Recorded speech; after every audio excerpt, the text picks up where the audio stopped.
ગુજરાતમાં આપનું સ્વાગત છે। સિંહણના મોતના કેસમાં આરોપી ઝડપાયો। વન્યજીવ સુરક્ષામાં વન વિભાગની અસરકારક કાર્યવાહી। જાફરાબાદ વન્યજીવ રેન્જના કાર્યક્ષેત્ર હેઠળ નેશનલ હાઈવે પર વન્ય પ્રાણી સિંહણને વાહનની અડફેટે લેવામાં આવતા તેનું મોત થયું હતું। ઘટના બાદ વાહન ચાલક સ્થળેથી ફરાર થયો હતો। ઘટનાને ગંભીરતાથી લઈ વન્યજીવ વિભાગ દ્વારા તપાસ હાથ ધરવામાં આવી હતી। નાયબ વન સંરક્ષક ક્ષેત્રોજી વન્યજીવ વિભાગ પાલિતાણા યોગેશ કુમાર દેસાઈ તથા મદદનીશ વન સંરક્ષક જાફરાબાદ વિરલસિંહ ચાવડાના માર્ગદર્શન હેઠળ કાર્યવાહી કરવામાં આવી હતી। તપાસના આધારે આરોપી વિરેન્દ્ર રાયસિંહભાઈ રાઠોડ રહેવાસી ગામ પણાદર તાલુકો કોડીનાર જિલ્લો ગીર સોમનાથને ઝડપી પાડવામાં આવ્યો હતો। વન્યપ્રાણી સંરક્ષણ અધિનિયમ હેઠળ આરોપી વિરુદ્ધ કાયદેસરની કાર્યવાહી હાથ ધરવામાં આવી છે અને કોર્ટ સમક્ષ રજૂ કરવામાં આવ્યો છે।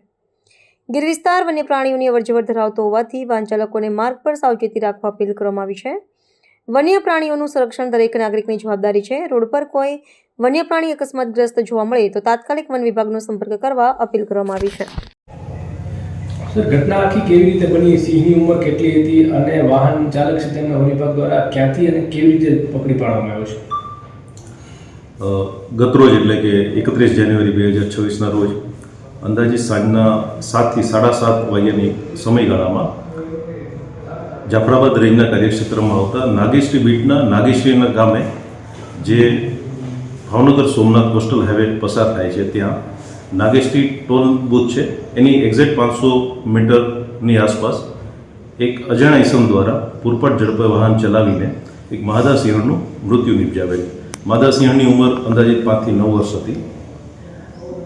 જેવો જ આ ઘટનાના સમાચાર મળે છે સ્થાનિક સ્ટાફ 10 જ મિનિટમાં ત્યાં પહોંચી જાય છે અને સીસીટીવી ફૂટેજ ટૂલ બૂથથી લઈને ટીમ્બી આ વાહન ચાલક પહોંચે ત્યાં સુધીમાં એને રોકી દેવામાં આવે છે અને તેની વિધિવત અટક કરવામાં આવે છે। આ વાહન ચાલક છે જેનું નામ છે વિરેન્દ્ર રાયસિંહભાઈ રાઠોડ, ઉંમર વર્ષ 30, જેઓ મૂળ વતની પણાદર કોડીનારના છે, જેઓ હાલે ગાંધીનગર ખાતે રહે છે અને પોલીસ આવાસ નિગમમાં કોન્ટ્રાક્ચ્યુઅલ સિવિલ એન્જિનિયર તરીકે ફરજ બજાવે છે। અને હવે શું કાર્યવાહી કરવામાં આવશે આની સામે? હાલ વન વિભાગ દ્વારા વાઇલ્ડલાઇફ પ્રોટેક્શન એક્ટની વિવિધ કલમો દાખલ કરીને ગુનો દાખલ કરવામાં આવેલ છે અને નામદાર કોર્ટે ખાતે પ્રોડ્યુસ કરવામાં આવશે।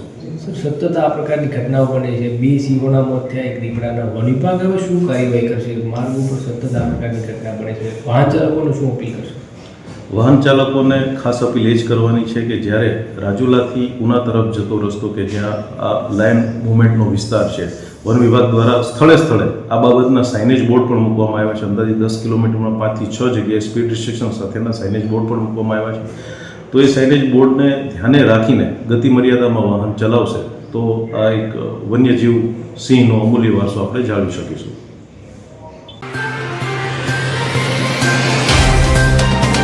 तो व्हाट्सएप, ट्विटर, फेसबुक, इंस्टा जहाँ भी आपका अकाउंट है इसे शेयर बटन के द्वारा वहाँ पर शेयर करें।